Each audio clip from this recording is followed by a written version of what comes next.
بسم اللہ الرحمن الرحیم۔ نبی کریم صلی اللہ علیہ وسلم کے سیرت کے حوالے سے اسلام سے پہلے عرب کی وچاردھارائیں اور دھرم کے بارے میں جانیں گے۔ عرب کے سامانیہ نواسی حضرت اسماعیل علیہ السلام کے دھرم پرچار و پرسار کے نتیجے میں دین ابراہیمی کی پیروی کرنے والے تھے، اس لیے صرف اللہ کی عبادت کرتے تھے اور توحید پر چلتے تھے، لیکن سمے بیتنے کے ساتھ ساتھ انہوں نے اللہ کے آدیش و نردیشوں کا ایک حصہ بھلا دیا۔ پھر بھی ان کے بھیتر توحید اور کچھ دین ابراہیمی کے طور طریقے باقی رہے، یہاں تک کہ بنو خزاعہ کا سردار عامر بن لحیٰ پرکٹ ہوا۔ اس کا لالن پالن دھارمک گنوں، صدقہ و خیرات اور دھارمک معاملوں سے گہری دلچسپی کے ساتھ ہوا تھا، اس لیے لوگوں نے اسے محبت کی نظر سے دیکھا اور اسے مہان ودوان اور اللہ والا سمجھ کر اس کا انوپالن کیا۔ پھر اس ویکتی نے شام دیش کا سفر کیا، دیکھا تو وہ مورتیوں کی پوجا کی جا رہی تھی۔ اس نے سمجھا کہ یہ بھی بہتر اور صحیح ہے، اس لیے کہ شام دیش پیغمبروں کی دھرتی اور آسمانی کتابوں کے اترنے کی جگہ تھا، چنانچہ وہ اپنے ساتھ ہبل بت بھی لے آیا اور اسے خانہ کعبہ میں گاڑ دیا اور مکہ والوں کو اللہ کے ساتھ شرک کی دعوت دی۔ مکہ والوں نے مان لیا۔ اس کے بعد بہت جلد حجاز کے نواسی بھی مکہ والوں کے پد چہنوں پر چل پڑے، کیونکہ وہ بیت اللہ کے ولی، دیکھ بھال کرنے والے اور حرم کے نواسی تھے۔ اس طرح عرب میں بت پرستی، مورتی پوجا کا رواج چل پڑا۔ ہبل لال عقیق پتھر سے تراشا گیا تھا، مانو روپ میں یہ مورتی تھی۔ دائیں ہاتھ ٹوٹا ہوا تھا۔ قریش کو وہ اسی حالت میں ملا تھا، انہوں نے اس کی جگہ سونے کا ہاتھ لگا دیا۔ یہ مشرکوں کا پہلا بت تھا اور ان کے نزدیک سب سے مہان اور پاون مورتی تھی۔ ہبل کے علاوہ عرب کے سب سے پرانے بتوں میں سے منات ہے۔ یہ ہذیل اور خزاعہ کا بت تھا اور لال ساگر کے تٹ پر قدید کے نکٹ مسلل میں گڑا ہوا تھا۔ مسلل ایک پہاڑی گھاٹی ہے جس سے قدید کی طرف اترتے ہیں۔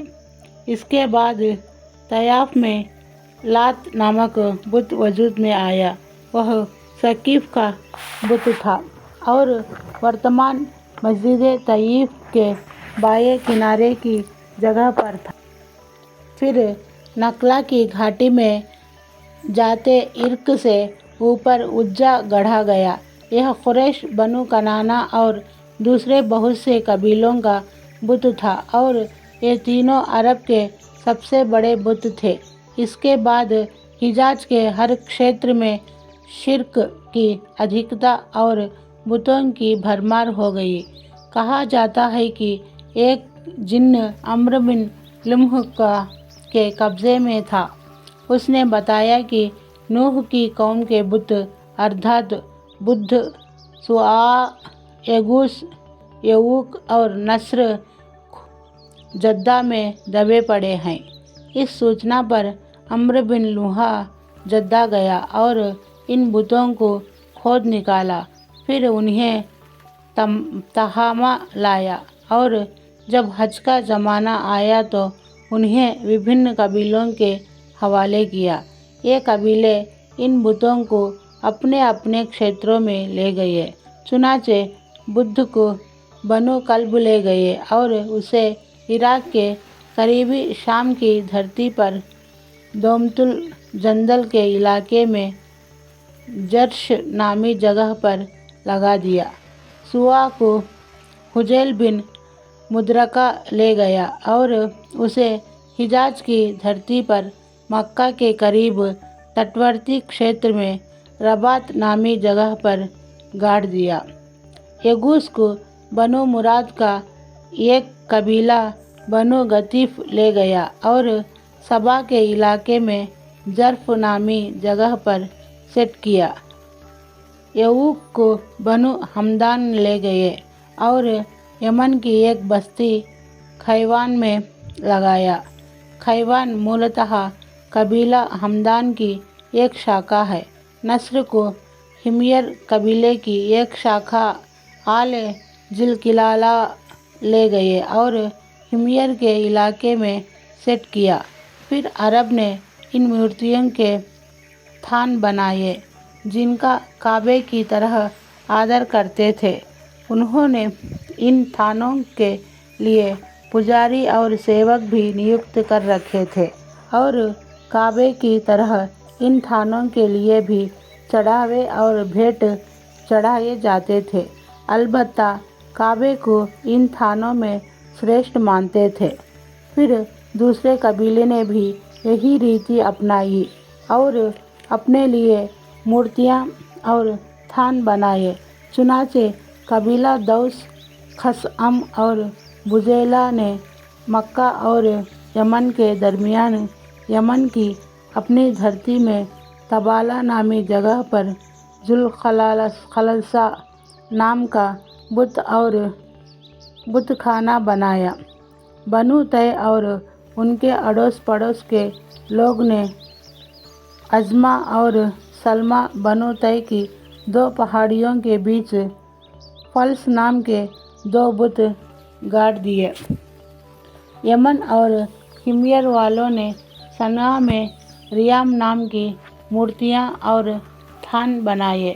बनु तमीम की शाखा बनु रबिया बिन काब ने राजा नामी बुतखाना बनाया और बकर व तगलब और अयाद ने संदाद में काबात बनाए। कबीला दौस का एक बुत जुल्कफैन कहलाता था। बकर मलिक और मलकान अबनए कनाना के कबीले का एक बुत साद कहलाता था। बनो अजरा का एक बुत शम्स कहलाता था और खौलान के एक बुत का नाम अमयानास था। तात्पर्य यह है कि इस तरह अरब प्रायद्वीप में हर तरफ बुत और बुत खाने फैल गए, यहाँ तक कि हर कबीले फिर हर घर में एक बुत हो गया। मस्जिद हराम भी बुतों से भर दी गई।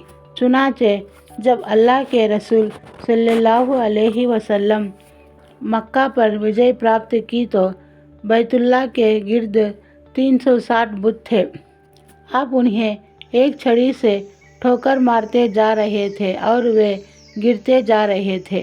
फिर आपने हुक्म दिया और उन सारे बुतों को मस्जिद हरम से बाहर निकालकर जला दिया गया। इनके अलावा खाना काबा में भी बुत और तस्वीरें थी। एक बुत हज़रत इब्राहीम अलैहिस्सलाम की शक्ल पर और एक बुत हज़रत इस्माईल अलैहिस्सलाम की शक्ल पर बना हुआ था और दोनों के हाथ में फाल निकालने के तीर थे। मक्का विजय के दिन ये बुत भी तोड़ दिए गए और ये तस्वीरें मिटा दी गई। लोगों की गुमराही इस पर बस न थी, बल्कि अबू राजा अदारदी रज़ियल्लाहु अन्हु का बयान है कि हम लोग पत्थर पूछते थे। जब पहले से अच्छा कोई पत्थर मिल जाता तो पहला पत्थर फेंक कर उसे ले आते। पत्थर ना मिला तो मिट्टी की एक छोटी सी ढेरी बनाते, उस पर बकरी लाकर दूहते, फिर उसका तवाफ करते।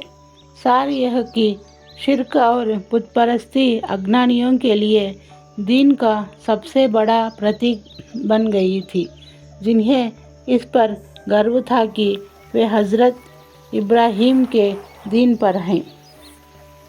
बाकी रही यह बात कि उन्हें शिर्क और बुतपरस्ती का विचार कैसे हुआ तो इसकी बुनियाद यह थी कि जब उन्होंने देखा कि फरिश्ते, पैगंबर, नबी, वली, परहेजगार और भले लोग अच्छे काम अंजाम देने वाले अल्लाह के सबसे करीबी बंदे हैं।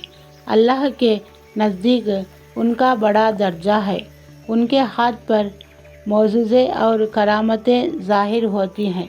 तो उन्होंने यह समझा कि अल्लाह ने अपने इन नेक बंदों को कुछ ऐसे कामों में कुदरत और तसर्रुफ़ का इख्तियार दे दिया है जो अल्लाह के साथ ख़ास है, और ये लोग अपने इस तसर्रुफ़ की वजह से और उनके नज़दीक उनका मान सम्मान है, उसकी वजह से इसके अधिकारी हैं कि अल्लाह और उसके आम बंदों के दरमियान वसीला और वास्ता हो। इसलिए उचित नहीं कि कोई आदमी अपनी ज़रूरत अल्लाह के हुज़ूर इन लोगों के वसीले के बग़ैर पेश करे, क्योंकि ये लोग अल्लाह के नज़दीक उसकी सिफारिश करेंगे और अल्लाह जाहवा मर्तबे की वजह से उनकी सिफारिश रद्द नहीं करेगा।